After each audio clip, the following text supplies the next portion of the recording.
Hi, I'm Vanessa, everybody. Hi, I, Vanessa. I'm I'm in the UK. Welcome. I Um, saw your note. thank you.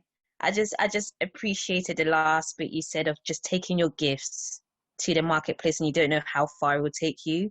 Because that's been my struggle, that where do you find the balance between ministry and business without feeling like you're exploiting the things of the kingdom of God? I don't know if you know what I'm trying to say, but how Yes, do you like mentally get to the place of I am offering a service even though it's connected to a ministry, yes. and I do have to charge because I spent money building it and I did invest in it as a business as well. So I was just wondering, how did you get to the stage of knowing that it's okay in that sense?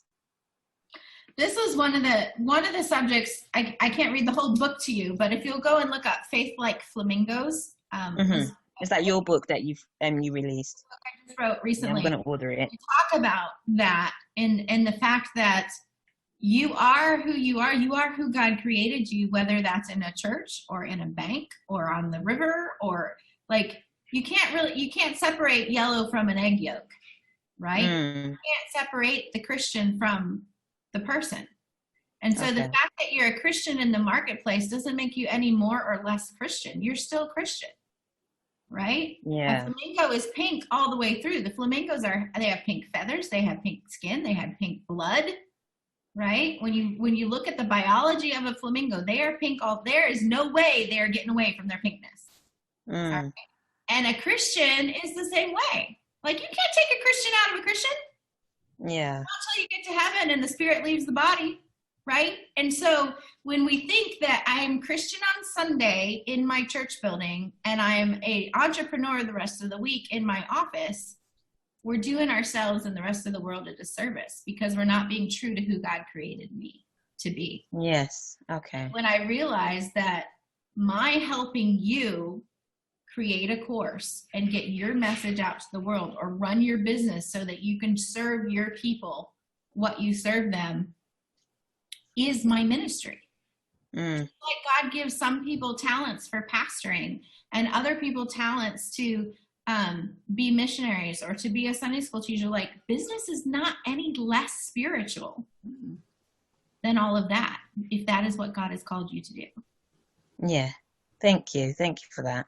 You're welcome. And so speaking to the money side of things, Paul had to charge for his tents. He didn't say don't charge for the tents you make because you're in ministry.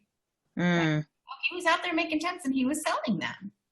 And in the process, he was having conversations with people about Jesus.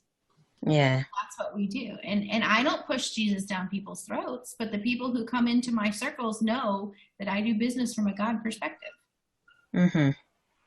Right? I don't do it in an offensive way and I don't push it down their throats, but it also helps to clearly define who are my people and who are not. If they're not interested in that, they're obviously going to be repelled, right? And they'll unsubscribe or they'll go talk to somebody else at the meeting or whatever. But if they're interested in that, then they're automatically attracted. And the funny thing is, when I live out my calling this way, I have been at high dollar business events where I have had people who are obviously unbelievers walk up to me and say, "You are just glowing. What is it about you?" Mm, And I get to say, you know what? It's because it's not me, it's Jesus.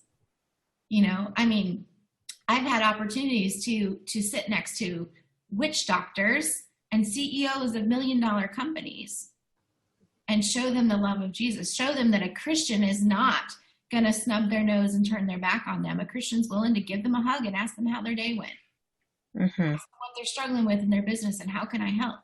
You know, and to show them that there are people out there who walk with Jesus and do not avoid people who are not like them because we know who Jesus is. And so realize that if he gave you a business, and he's called you to that business, he's given you what you need to do that business, it is your best worship. And as business, it is also worthy of its value. It's worthy to be paid for, just like anybody else's work. Thank you.